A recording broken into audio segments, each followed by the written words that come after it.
Stop making new religions. So often we try to defeat the oppression of old religion by creating new ones. Have you noticed? The later a religion arrives, the more shit and boring it is. Like those really old ones, like the ancient Greek and Norse gods, are fucking brilliant. Oh, everyone's fucking each other and killing each other. He fucks his neighbour's daughter, so he sends his dog to fuck him, but instead he fucks his sister, and she likes it. And hordes of flying goat monkeys soar out of their nipples, and a bearded guy comes in and fucks them both, and they turn into albatrosses, and they fuck him. It's fucking mental. Just filthy, horrendous snuff porn. Everyone's just piling onto each other, fucking and sucking and stabbing each other. There's midgets in there. There's sheep. There's aborted fetuses covered in margarine, just getting kicked about.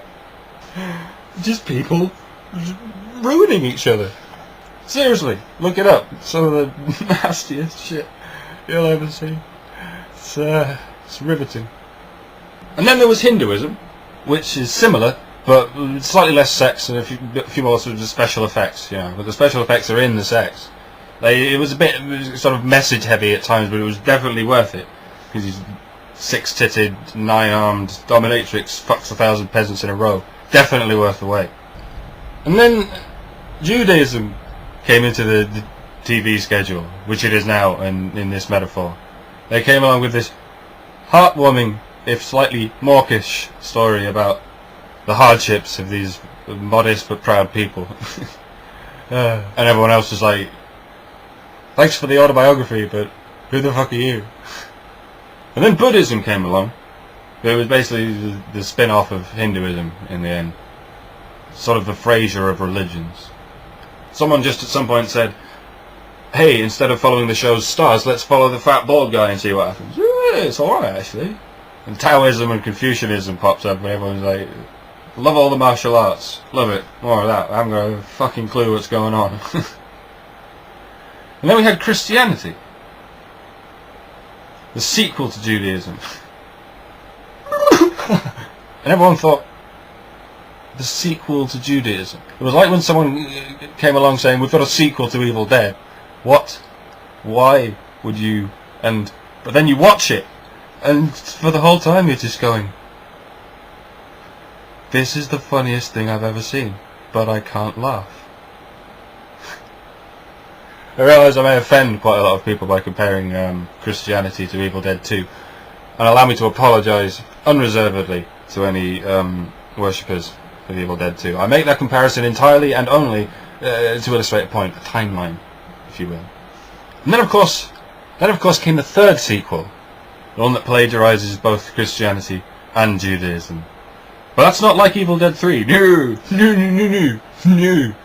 That's more like fucking Two Girls, One Cup or something. It's so indescribably wrong that you just have to believe in it just to get some closure.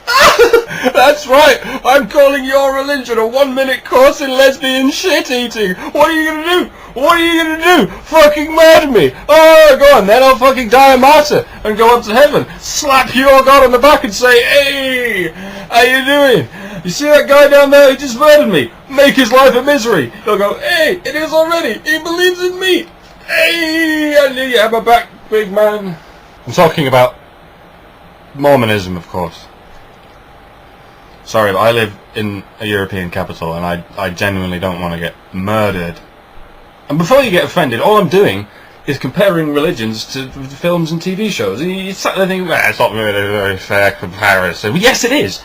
It's a perfectly balanced comparison. Some people came up with some characters and wrote some stories about these characters that a bunch of other people could relate to. It's exactly the same thing. And this is why thousands upon thousands of people, when the census forms come around, write Jedi in the religion section, because it is a religion. It's a set of principles dictated figuratively by stories. And as the disciplines sort of evolve, they get more and more sort of comic when read on paper, but tragic if actually believed. The fairly obvious problem with this species is that stupid people fuck more than intelligent people, because stupid people frequently don't realise that fucking can yield very bad results. Stupidity gets passed down generation after generation, both genetically and environmentally, and whether you believe in nurture or nature, it's clear that we're instigating the natural selection of our own idiocy. No wonder the species is operating permanently below its potential. Religion's kind of a pandemic symptom of the flaw. And however much it sucks, it's here to stay. We can get rid of the old ones, but they just get replaced by newer, even crazier mutant strains of religion. Well, it's already happened several times over, but it'll keep fucking happening.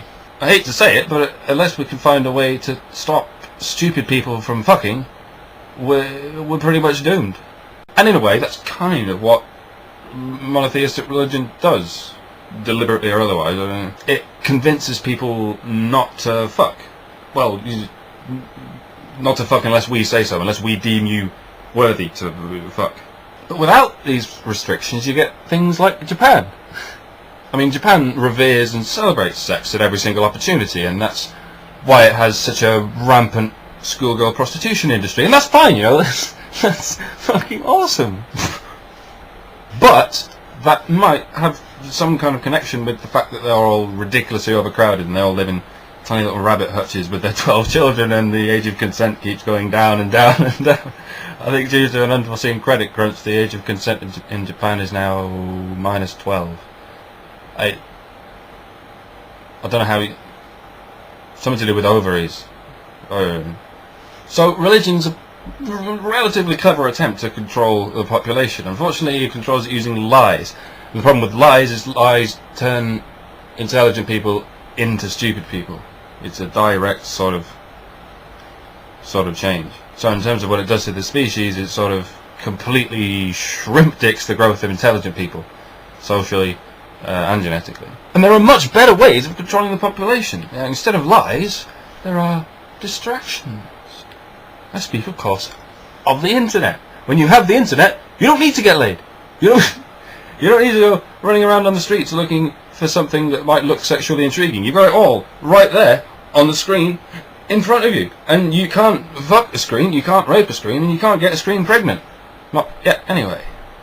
So yeah, there are things you can do to help save the human race. Do you know stupid people? Do you know a particularly really stupid person? You know, one of those full-on chinless, horse-faced fucking gurglers who somehow manages to get all the girls because his retardation is a particular kind that makes him adorable for whatever fucking reason.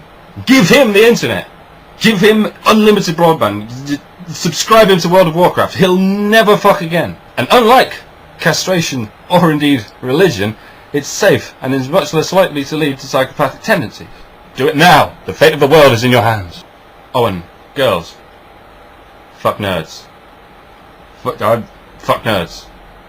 Fuck their fucking brains out. Fuck them all day, fuck them every day. Fuck as many nerds as possible. Have their children. Spread their seed. But don't marry them. For fuck's sake, don't date them. Don't fucking ruin their lives. They've got shit to do. Marry a moron. Fuck a nerd. Help save the world. Peace.